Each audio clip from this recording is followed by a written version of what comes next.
सदगुरु साईनाथ महाराज जी की जय। आज मैं बहुत अच्छा प्रश्न लेके आप लोगों के सामने आया हूँ। वो प्रश्न है, क्या साईं बाबा लहसुन प्याज खाते हैं? हम में से बहुत भक्तों का मानना होगा कि साईं बाबा लहसुन प्याज खाते हैं, पर मैं आपको एक कथा भी सुनाऊंगा। इसके बाद मैं एक उपाय भी बताऊंगा। आपका अगर मन कहता है कि साईं बाबा प्याज खाते हैं, या अगर आपके घर में ऐसा कोई है कि आप बिना लहसुन प्याज के नहीं रह सकते, कि अगर आप उम्र में छोटे हैं कि बड़े तो खाते हैं, हम कैसे ना खाएं, तो मैं उसका एक उपाय बताऊंगा। कहा जाता है साईं बाबा ने कभी किसी को किसी चीज के लिए मना नहीं किया। बाबा जिस भाव से बाबा की पूजा करते थे, सब भक्तों को बाबा ने उसी भाव से पूजा करने दिया। और बाबा जब तक शिरडी में रहे, सबकी इच्छाएं पूरी की। और हम सबका भी ये मानना है कि बाबा के ऐसे अवतार हैं जिनमें सारे अवतार का वास है। चाहे शिव कह लीजिए, कृष्ण, हनुमान, गणेश जी, दुर्गा माता, सबका जो एक मिलके जो अवतार बनता है वो बनते शिरडी के साईं बाबा। और क्या आपको पता है साईं बाबा असलियत में किस देवता के अवतार हैं? अगर मैं आपसे प्रश्न पूछूं तो आपका ये होगा, आप अलग अलग भगवानों के नाम लिख के भेज देंगे मुझे कमेंट में, पर मैं बताता हूँ बाबा किसके अवतार हैं। वैसे तो ऐसा कहना नहीं चाहिए। बाबा एक ऐसे देवता है, अब क्योंकि बाबा ने अपने 11 वचनों में ये भी बताया कि जैसा भाव हुआ जिसे जन का, वैसा रूप हुआ मेरे मन का। बाबा ने कहा, जो भक्त मेरे पास जिस भी भाव से आता है, मैं उसको उसी भाव से इसका फल देता हूँ, उसी भाव से उसको दर्शन देता हूँ। कोई कहा जाता है, साई चरित्र में बड़ी सुंदर कथा आती है। एक भक्त था जो श्री राम को बहुत मानता था, और एक भक्त थे जो बाबा के बहुत ही परम भक्त थे। उन्होंने डॉक्टर से कहा कि आपको हम शिरडी के साईं बाबा से मिलवा के लाएं, क्योंकि उनसे ऐसा पतित पावन दुखों को दूर करने वाला ईश्वर इस दुनिया में नहीं है। तो डॉक्टर ने पहले तो मना कर दिया, क्योंकि उनके इष्ट थे श्री राम। तो उन्होंने कहा कि मैं तो ऐसे किसी संत को या किसी बाबा को शीश नहीं झुकाऊंगा, ना ही प्रणाम करूंगा। तो पहले तो इस भक्त ने थोड़ा सा बुरा लगा, पर भक्त ने कहा चलो, मेरे बाबा ने कभी किसी को किसी चीज की लिए मना नहीं की, ना किसी चीज के लिए किसी को जोर डाला कि मेरी पूजा करो। बाबा से जो 56 भोग लगाते, बाबा उसको भी स्वीकार करते हैं। और बाबा के लिए जो कुत्ते को भी रोटी खिलाते, बाबा कहते हैं मैं कुत्ते के अंदर भी निवास करता हूँ। बाबा कहते हैं मैं हर एक कीट पतंग चींटी तक के अंदर मेरा वास है। तो बाबा की शिरडी में वो दोनों भक्त गए, और अचानक ऐसा चमत्कार हुआ भक्तों। जैसी द्वारका माई में गए तो 12 बजे की दिन की बाबा की आरती हो रही थी। जैसी आरती समाप्त हुआ, सबने बाबा का जय घोष किया, बोल सच्चिदानंद सदगुरु साईनाथ महाराज जी की जय। बोल अनंत कोटि ब्रह्मांड नायक राजाधिराज योगी राज पर ब्रह्म श्री सच्चिदानंद सदगुरु साईनाथ महाराज की जय। और अचानक सभी बारी बारी से बाबा का दर्शन करने लगी, और अचानक जिस भक्त ने कहा था कि मेरा इष्ट श्री राम है और मैं ऐसे किसी योगी या फकीर के चरणों में शीश नहीं झुकाऊंगा, और क्या देखते हैं कि वो भक्त बाबा के चरणों में पड़ा है। और सबको ये देख के बड़ा ही अचंभा हुआ कि डॉक्टर ने कहा था कि मेरे जो इष्ट है वो श्री राम जी हैं, मैं से किसी और इंसान के या किसी भगवान के चरणों में अपना शीश नहीं झुकाऊंगा। तब उसकी आंखों से अश्रु की धारा, और बाबा भी इतना स्नेह से उसको आशीर्वाद दे रहे हैं। ऐसे दर्शन करते हुए, और वो भक्त से जब साईं बाबा के भक्त ने पूछा, जो उनको साथ में लेके आए थे, कि आप तो अपने वचन से झूठा निकले। तो डॉक्टर ने कहा, नहीं, मेरा एक एक शब्द सच है, और मैं अब भी सत्य कह रहा हूँ कि मेरे इष्ट श्री राम तो मेरे सामने बैठे हैं। और इतना जैसे ही सुना उस भक्त ने, जो पहले से साईं बाबा के भक्त थे, उनके भी आंखों से झरझर आंसू बहने लगे। ये बाबा का चमत्कार। बाबा कहते हैं, मेरी शरण जैसा भाव हुआ जिसे जन का, वैसा रूप हुआ साईं मन का। मैं उसको उसी तरह से दर्शन दूंगा जो मेरे पर जिस भाव से आता है। बाबा कहते हैं, मैं उसको उसी रूप से दर्शन देता हूँ, जो मेरे लिए, जो मुझसे जो मांगता है मुझसे वही देता हूँ। और मेरा भक्त अगर कहीं दूर हो, आने में असमर्थ हो, अगर मन से भी मेरे को याद कर दे, तो 7 समुद्र पार भी मैं उसकी रक्षा करने को चला जाऊंगा। बाबा कहते हैं, you look to me, I look to you. जब तुम मुझे देखते हो तो मैं तुम्हें देखता हूँ। बाबा ने यहाँ तक कहा कि अगर आपके घर में मेरा कोई तस्वीर है तो ये समझ लेना मैं 24 घंटे 8 पहर आपके घर पे निवास करता हूँ। ऐसे दयालु से साईं बाबा,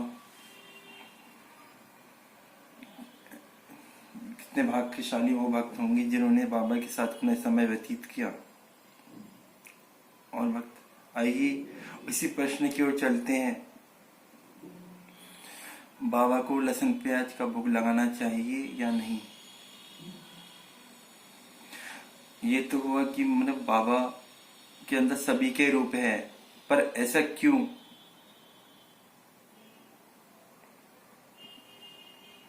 बाबा को दत्त अवतार बोला जाता है, दत्तात्रेय के अवतार। दत्तात्रेय माता अनुसुईया के पुत्र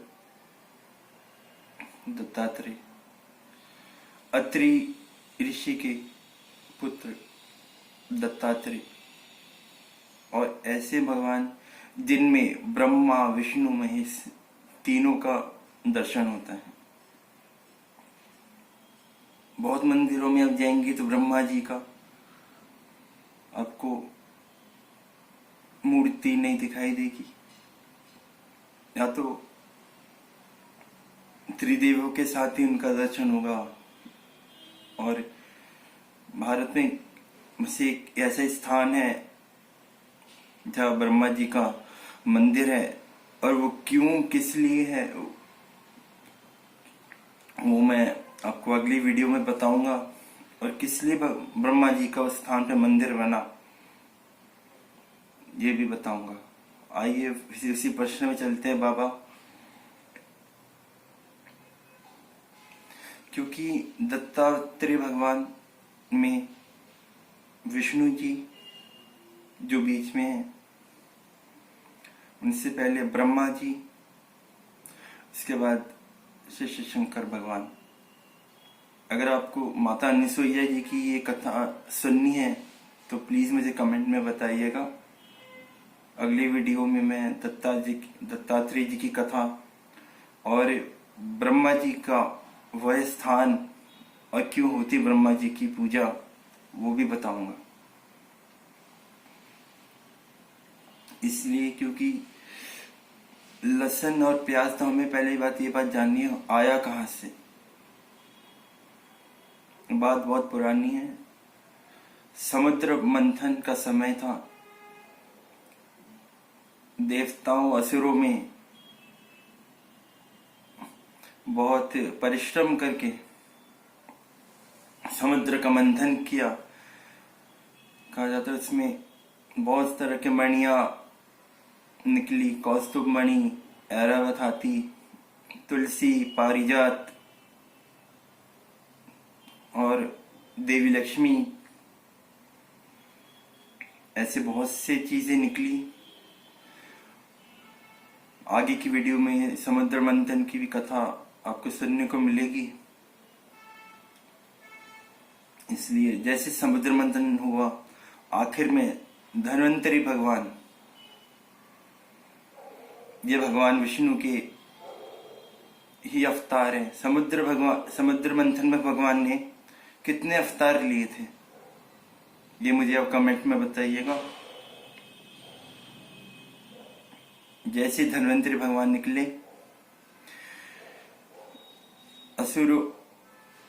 असुरों ने धन्वंतरी भगवान के हाथों से अमृत का कलश छीन लिया। और ऐसी छीना झपटी में अमृत के 4 बूंदे 4 स्थानों पे गिरे। वो आपको सबको पता है कहाँ कहाँ गिरे थे।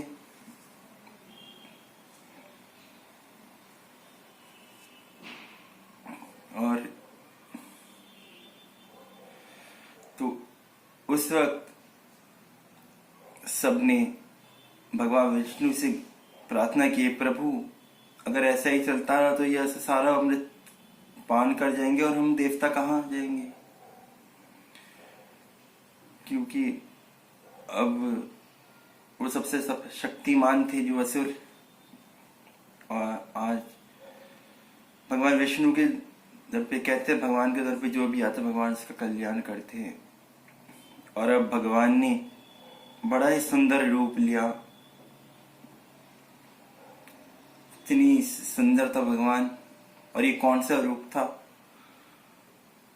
उस रूप का नाम भी लेना है, आपको सबको पता भी होगा, पर एक बार कमेंट में बता दीजिएगा। और उस रूप को लेके भगवान असुरों के सामने गए। उसके रूप को देखकर असुर इतने मोहित हो गए और उन्होंने उस अमृत कलश को भगवान के हाथों में सौंप दिया और भगवान से प्रार्थना की, आप जैसा चाहें वैसे ही बारी बारी से हम सबको अमृत पिलाइए। तो भगवान ने कहा, परिश्रम तो देवताओं ने भी किया है। देवता ही आपके पास समुद्र मंथन का प्रस्ताव लेके गए थे। ये ऐसे आपके साथ ऐसा जो भी आपको फल मिला, ये आपको देवताओं के लिए ही मिला है। देवताओं को भी तो थोड़ा देना चाहिए।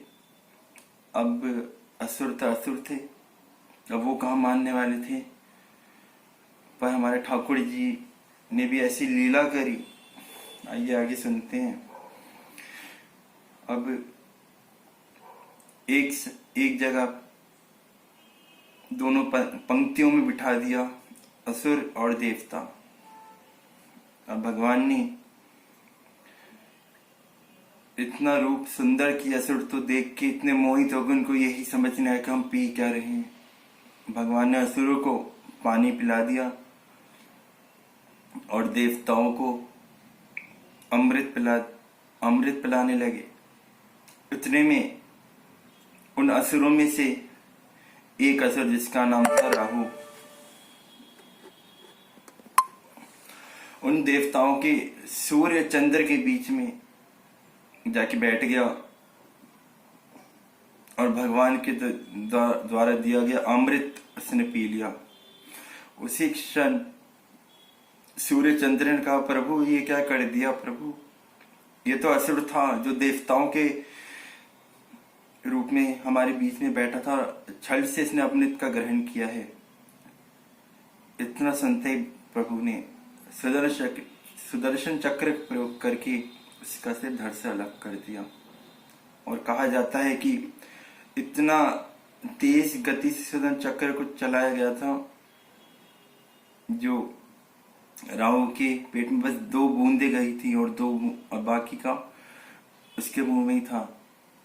तो उसी से जैसी सर कटा, उसके मुंह से 2 बूंद अमृत जमीन पे गिर गया। और वो कहाँ गिरा था वो भी आपको बताना है, कौन सा स्थान है। और 2 बूंद रक्त की भी गिर पड़ी। कहा जाता है उसी रक्त से लहसुन और प्याज की उत्पत्ति हुई। और कहा जाता है ये एक असुर का झूठन है, क्योंकि इसके मुख से निकल के गिरा था जमीन पर। तो इसका हमें ठाकुर जी को या हमारे किसी अगर इष्ट हो, इसको अगर किसका झूठा खिलाया जाए, क्या हमें ये शोभा देता है। इसलिए हमें लहसुन प्याज का भोग भगवान को या अपने इष्ट देव को नहीं लगाना चाहिए। और अगर आपका मन नहीं मानता, कि हमारे घर वाले नहीं मानते कि हम क्या करें, तो आपके पास एक सरल उपाय देता हूँ।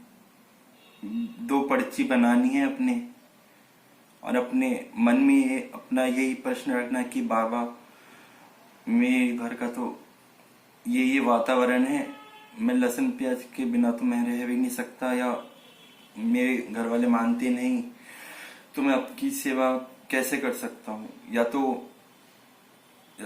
आप बाबा को भोग न रखा, तो आप भी अगर ग्रहण करते हैं तो इतना कर लीजिए, बाबा के सामने 2 पर्चियों में हाँ या ना लिख के बाबा के चरणों में चढ़ा दीजिए। और बाबा का नाम लेके उसमें से एक पर्ची उठाए, बाबा खुद अपने आप जवाब दे देंगे कि हमें खाना चाहिए क्या नहीं। ऐसा तो मैं किसी भक्त को नहीं कहूंगा कि छोड़ दें, क्योंकि बाबा ने कभी किसी को कोई दबाव नहीं डाला, ना ही किसी के जिसकी जैसी भावना थी बाबा ने उसको वैसा ही फल दिया था। आइए फ्रेंड्स, कृपया अगर ये वीडियो मेरी अच्छी लगी तो प्लीज मेरे चैनल को सब्सक्राइब करें, और मेरे बीच में कहे गए प्रश्नों का उत्तर कमेंट में लिखे। और अगर मेरी इसी तरह वीडियो चाहिए तो कृपया मुझे बताएं। ओम साई राम। बोला अनंत कोटि ब्रह्मांड नायक राजाधिराज योगीराज पर ब्रह्म श्री सच्चिदानंद सद्गुरु साईनाथ महाराज की जय।